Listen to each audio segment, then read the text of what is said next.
अस्सलाम वालेकुम।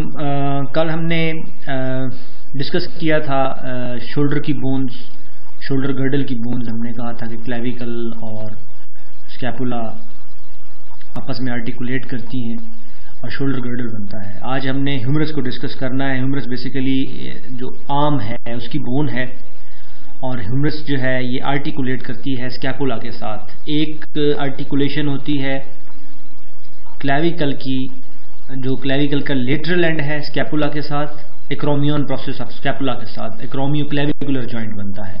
और दूसरी जो कि आर्म की बोन है ह्यूमरस, वो शोल्डर जॉइंट पे आर्टिकुलेट करती है स्कैपुला के साथ और इसका अपर एंड शोल्डर जॉइंट बनाता है और इसका लोअर एंड जो है वो रेडियस और अल्ना के साथ जॉइंट बनाता है, जिसको एल्बो जॉइंट कहते हैं।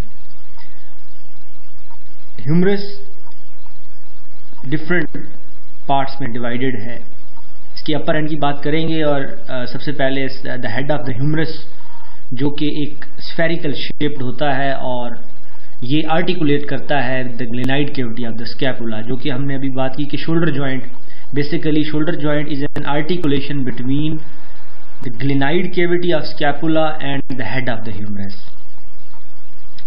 शोल्डर जॉइंट में बनने के बाद जब हेड आर्टिकुलेट करता है तो इमीडिएटली जो आपको फिगर में नज़र आ रहा है, हेड्स के बिलो जो एनाटॉमिक नेक आपको नज़र आ रही है, anatomic neck immediately below to the head होती है।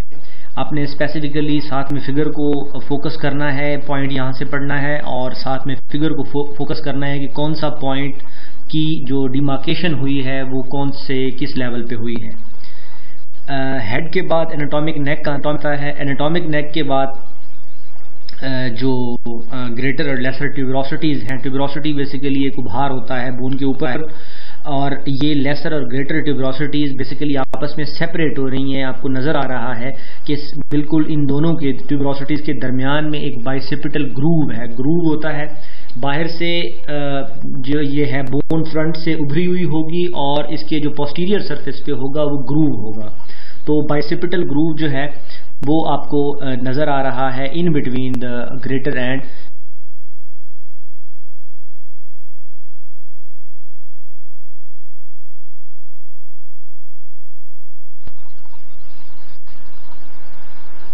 लोअर एंड पे आपको दो स्ट्रक्चर्स नज़र आ रहे हैं।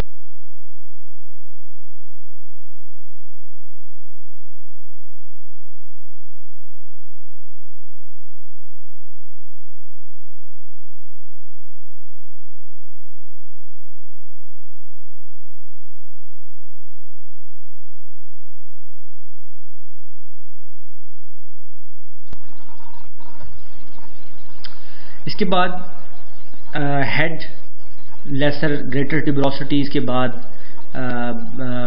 उसके बाद सर्जिकल नेक आती है और सर्जिकल नेक जो है जहाँ पे ह्यूमरस का जो अपर एंड है वो जब शाफ्ट को ज्वाइन कर रहा होता है तो in between shaft and humerus head के अपर एंड के दरमियान में सर्जिकल नेक होती है। उसके बाद जो ह्यूमरस के जो फर्दर आप थोड़ा सा बिलो आते हैं तो इनके half way down the lateral aspect of the shaft is rough and elevation, एक उभार है शाफ्ट के ऊपर जिसको डेल्टाइड ट्यूबरोसिटी कहते हैं। डेल्टाइड ट्यूबरोसिटी बेसिकली अगेन जो मैंने अभी आपको बताया कि ट्यूबरोसिटी एक उभार होता है, एक एलिवेशन होती है बोन पे।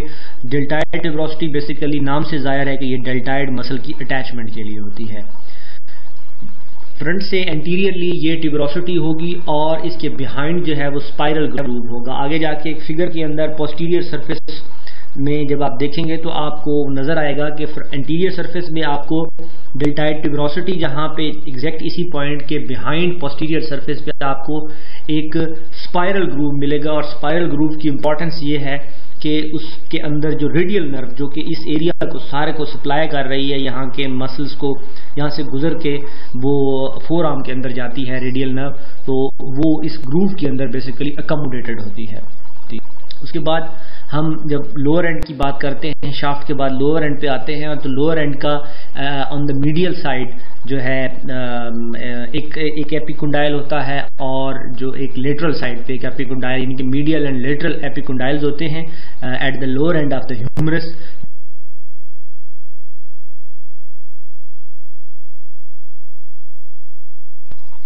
इसके बाद ये दो फिगर्स आपने कंपेयर करनी है, एंटीरियर सरफेस और पोस्टीरियर सरफेस। जो मैंने बिहाइंड जो आपको बताया गया है फीचर्स, हेड है, एनाटॉमिक नेक है, सर्जिकल नेक है, बाइसेपिटल ग्रूव है, लेसर एंड जो ग्रेटर टेब्रोसिटीज हैं, फिर उसके बाद डिल्टाइड टेब्रोसिटी है, शाफ्ट है, और इसके जो मीडियल एंड लेटरल एपिकोंडाइल्स हैं, रेडियल फोसा, कोरोनाइड फोसा, और उसके बाद ट्रोक्लिया एंड कैपिचुलम। इस पे आपने फोकस करना है एंटीरियर सरफेस पे, और पोस्टीरियर सरफेस पे भी यही स्ट्रक्चर्स हैं, जिसके अंदर स्पाइरल ग्रूव एक इंपॉर्टेंट स्ट्रक्चर है, उसके बाद ओलिक्रनल फोसा है, और उसके बाद इसकी में अंदर आपने दोनों को कंपेयर करना है, और साथ में ही मस्कुलर और लिगामेंट्स की जो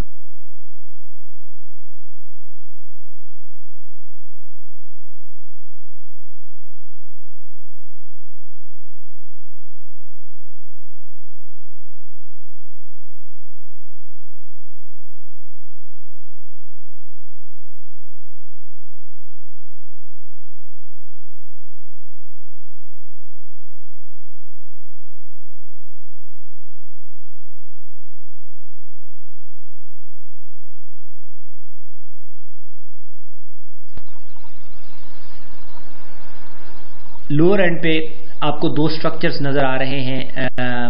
मीडियल साइड पे आपको नज़र आ रहा है ट्रोक्लिया, और दूसरा जो है एक जो दूसरा जो एक स्ट्रक्चर है दैट इज कॉल्ड, जो कि राउंडेड शेप का है, that is called capitulum. Rounded capitulum for Arctic. अब आपने ये देखना है कि कैपिचुलम की, क्योंकि जो लोअर एंड है रेडियस का, ये basically through this capitulum and trochlea से की मदद से ये नीचे रेडियस एंड अल्ना के साथ आर्टिकुलेट करता है, जहाँ जो कि एल्बो जॉइंट बनता है।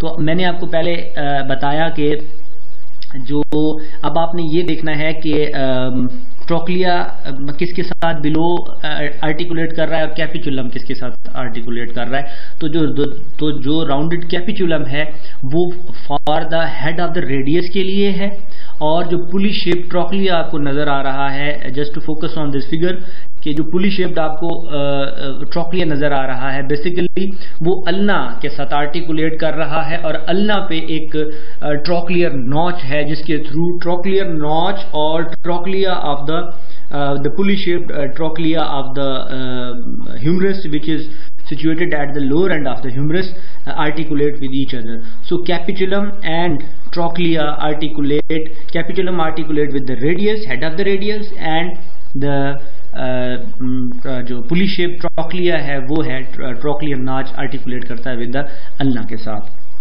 अब इसके बाद above the capitulum is radial fossa. दो आपको फोसाज नजर आ रहे हैं। फोसा भी एक डिप्रेशन होता है बोन के अंदर, लेकिन ये दोनों ये फिगर पे जरा फोकस करें। इंटीरियर सरफेस पे आपको एक रेडियल फोसा नजर आ रहा है, जो कि हेड ऑफ द रेडियस को रिसीव करता है। यानी कि जब एल्बो फ्लेक्स्ड होती है, एल्बो की फ्लेक्शन में जब आप में थोड़ा सा फ्लेक्स करके एल्बो को देखें तो आपको थोड़ा बहुत आइडिया हो जाएगा कि किस तरह से the head of the radius radial fossa के अंदर जो है वो अकोमोडेट होता है, और इसकी अकोमोडेशन की वजह से एल्बो जो है वो फ्लेक्स होती है।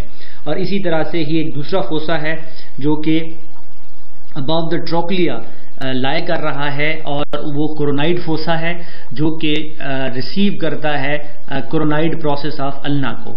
तो कोरोनाइड प्रोसेस ऑफ अल्ना को रिसीव करता है कोरोनाइड फोसा, और जो कि रेडियल फोसा है वो रिसीव करता है रेडियस को।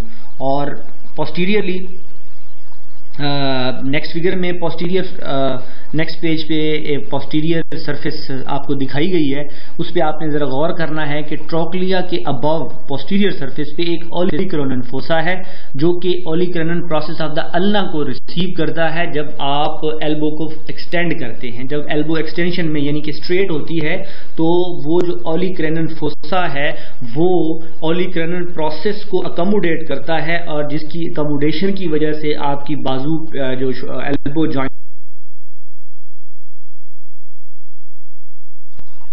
इसके बाद ये दो